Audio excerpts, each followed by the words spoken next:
So, this weekend's Teenage Mutant Ninja Turtles movie kinda sucked ass, huh? What a shocker! There were such talented people involved with such quality pedigrees. Of course, it also made a whole lot of money either way, which is good because I'm just gonna love having two unspeakably awful reboot franchises for the paranoid and the delusional to angrily generate conspiracy theories about the bias. In all seriousness, I'm kind of annoyed that this movie was as bad as it was, both because I had to watch it, and will now probably have to watch more, and because its badness will make folks who wrote it off at the beginning because of superficial changes it made to what they consider the canon of these characters' appearances and backstory feel vindicated in their hang-ups. I'm sorry guys, but the movie was bad because it was bad, straight up. Besides, revisions and reboots are built into this franchise's DNA. So many comics, cartoons, movies, TV shows, all of them with different origin stories and status quos. By now it's almost like tweaking the setup is the reason to make a new version, as though TMNT is now some archetypal modern myth and the originality shines through in what each new storyteller adds or subtracts themselves. Yeah, I'm partial to the 80s version, but it does have its share of flaws. Yes, I like the original Underground comics too, but there's a reason this thing didn't go worldwide until Playmates and Fred Wolf got their hands on it. The Mirage comics had an authentic, lived-in New York City in the 80s grit, but the built-in interchangeability of the characters prevented them from evolving far beyond the single-joke Frank Miller parody they began as, while the series and its attendant merchandising had personality to spare but all the substance of a supermarket pinata. It's enough to make you think that the best version of this might come from combining the better elements of both, and by make you think, I of course mean make you remember that's exactly what the best version of this did. I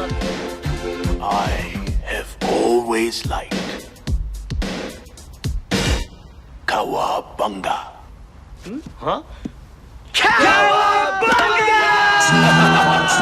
The original Teenage Mutant Ninja Turtles movie may not be a great film, but it's a damn good one, and in my mind easily the best overall piece of media to be made out of this property so far. A kid-friendly equivalent to the urban vigilantism movies that were so popular at the time, filled out with exactly the right level of character-appropriate hijinks and injections of real-world gravity.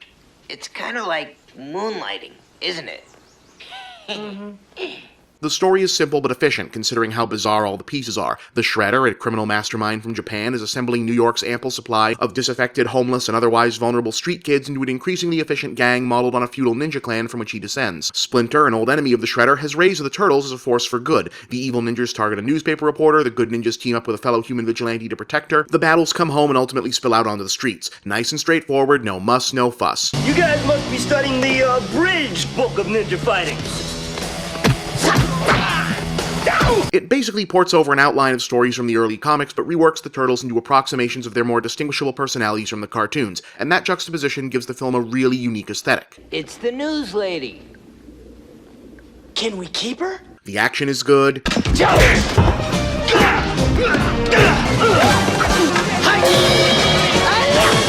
It's genuinely funny.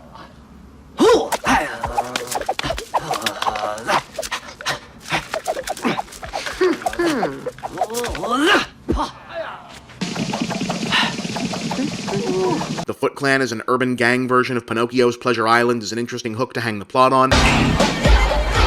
You are here because the outside world rejects you.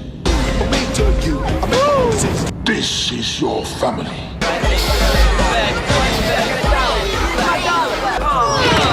I am your father. And the film believes in its characters enough to stop the fights and the jokes for that extended, mellow, chilling out section on the farm. It's strange being back on the old farm. Even after all these years, it still feels like home. The Turtles are four once again, and yet still not whole.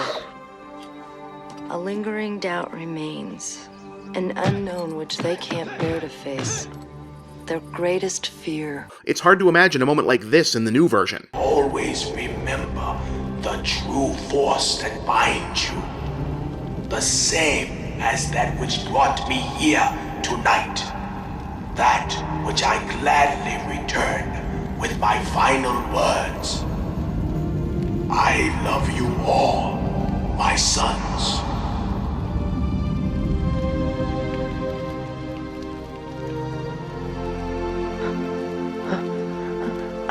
And also, Sam Rockwell was in it. Look how young he was. You got any cigarettes? Regular or menthol? In all seriousness though, the movie just worked. Yes, the budget showed through at times, and the fight scenes lean a little heavy on slapstick to conceal the limited movement available in the otherwise very impressive Jim Henson-designed turtle suits. Yes, the subplot with the troubled kid doesn't totally gel. But the way the whole thing subtly crystallizes the usually convoluted Splinter, Shredder, Turtles, Foot Clan conflict into a collision of ideals between good and bad surrogate parenting. The Shredder uses you. He poisons your minds to obtain that which he desires. He cares nothing for you or the people you hurt. We're a family. Family? You see what you said, family? You call this here and that down there family? Gets to a depth that none of the later films can effectively match, and that last fight scene kills.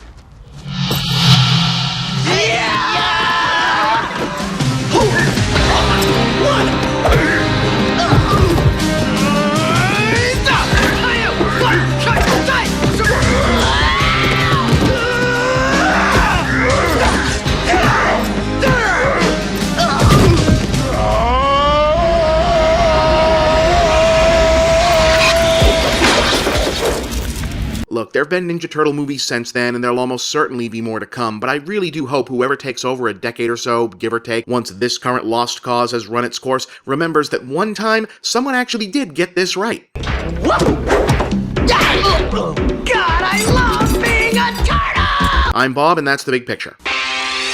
Teenage